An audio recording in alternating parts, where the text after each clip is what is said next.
अब प्रेम का अर्थ क्या है? इतना ही अर्थ है कि जैसे मैं चाहता था वैसा आदमी नहीं है, यह तो अप्रेम हो गया। जिनको हम प्रेम करते हैं उनको भी हम कहाँ पूरा कर पाते हैं, क्योंकि उनमें भी हजारों भूल दिखाई पड़ती है, हजार कमियां दिखाई पड़ती है। क्षण भर पहले प्रेम करते हैं, क्षण भर में क्रोध आ जाता है, क्योंकि कोई कमी आ गई। पूर्ण तो कहीं कुछ दिखाई नहीं पड़ता। पूर्ण की हमारी ऐसी असंभव कल्पना है, असंभव धारणा है, कोई उसे पूरा कर नहीं पाता।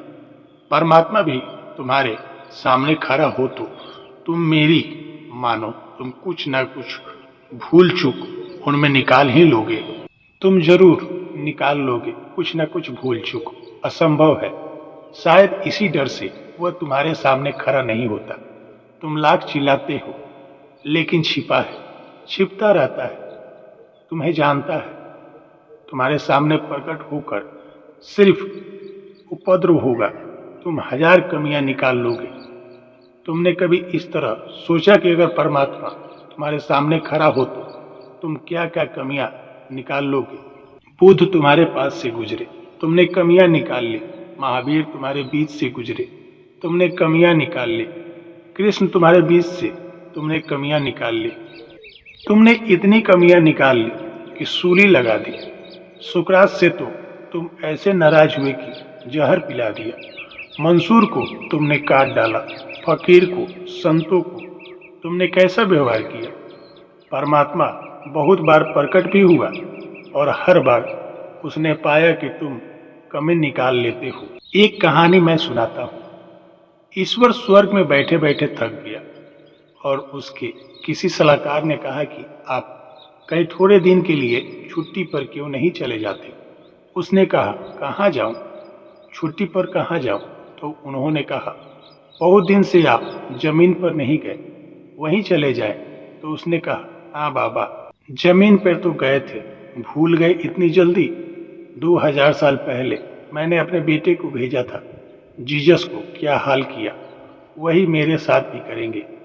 तुम भूल निकाल ही लोगे जब तक कि तुम्हारे जीवन में पूर्ण स्वीकार ना हो।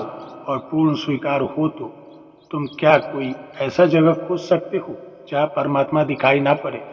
तब फूल में भी वही खिलता हुआ दिखाई मालूम पड़ेगा, तब झरने में वही बहता हुआ मालूम पड़ेगा, तब आकाश में भटकते हुए बादलों में भी वही तैरता दिखाई पड़ेगा, तब पंछी की गुनगुनाहट में तुम उसी का चहचहाना देखोगे।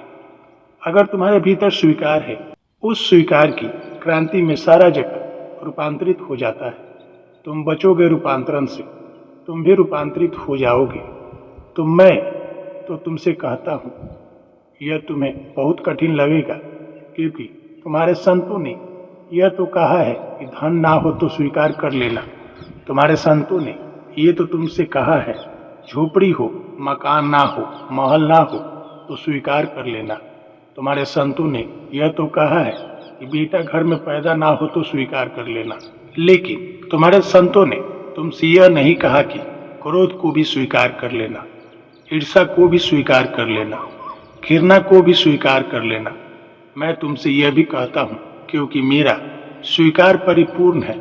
मैं तुमसे कहता हूँ, जो हो उसे स्वीकार कर लेना। बाहर की ही स्वीकृति अधूरी स्वीकृति होगी। मैं तुमसे कहता हूँ, तुम अपने को भी क्षमा कर दो।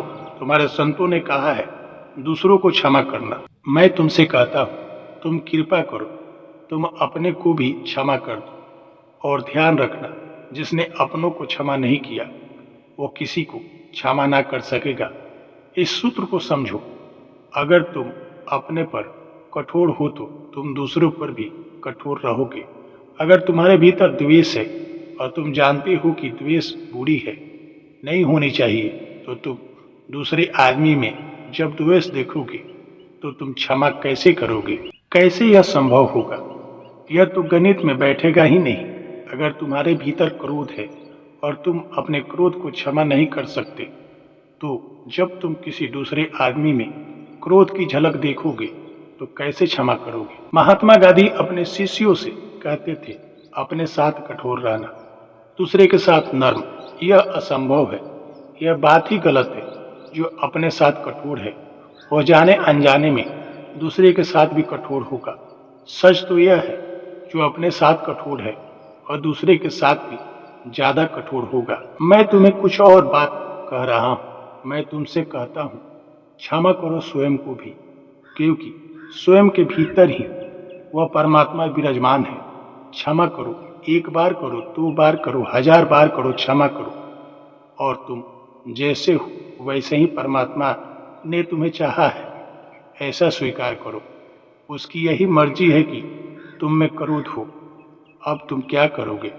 तुम इसे भी स्वीकार कर लो। स्वीकार करने में ही प्रेम है, अस्वीकार करने में प्रेम नहीं।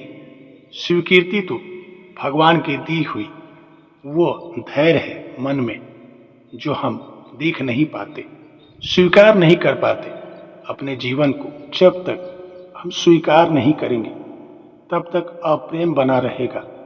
परमात्मा प्रकट होते रहेंगे, हमें दिखाई नहीं पड़ेगा।